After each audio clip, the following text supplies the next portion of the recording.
Et une fois que tu as regardé cette série sur Iron Man, tu peux enchaîner avec Avengers, l'équipe des super-héros, où là tu suis plusieurs personnages. Et je vais dire quelque chose qui va peut-être choquer, mais dans son ensemble, je considère le dessin animé meilleur que le MCU. Alors attention, dans le MCU, il y a des bons films, il y a des bons arcs narratifs avec des beaux combats, mais dans l'écriture d'un point de vue global, c'est quand même moins bien. C'est sorti de 2010 à 2012, et comme pour Iron Man, c'est 2 saisons de 26 épisodes chacune. Et on retrouve la même logique qu'au début du MCU. Les héros ils sont progressivement introduits dans l'histoire, on s'attarde sur chacun d'entre eux dans au moins un épisode dédié à chaque fois. Le point de départ de la série c'est l'évasion de tous les super vilains qui forcent les Avengers à se former.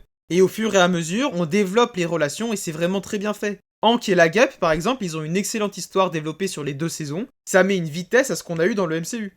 Pareil pour Asgard, Thor 2 le monde des ténèbres, c'était nul. Mais là, les pouvoirs d'Odin, de Loki, de Malekith et des autres Asgardiens, c'est bien meilleur, pareil pour leur développement. On a vraiment une tension, Thor il est beaucoup plus intégré dans l'équipe des Avengers, et on ressent beaucoup mieux sa rivalité avec Loki. Même pour Ultron, là il fait vraiment peur sur plusieurs épisodes avec une bonne mise en scène et un plan beaucoup plus morbide. Et vraiment, si tu aimes Hulk et que t'as été déçu de son traitement après Ragnarok, va voir la série, juste pour lui.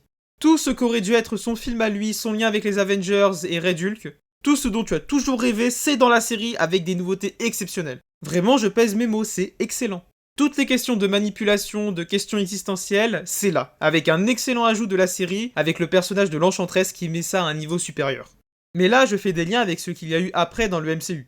Mais il y a aussi eu des ennemis et des héros que tu n'as jamais vus. Et pour ceux que tu connais déjà, ils sont très différents et ils s'imbriquent parfaitement dans l'univers.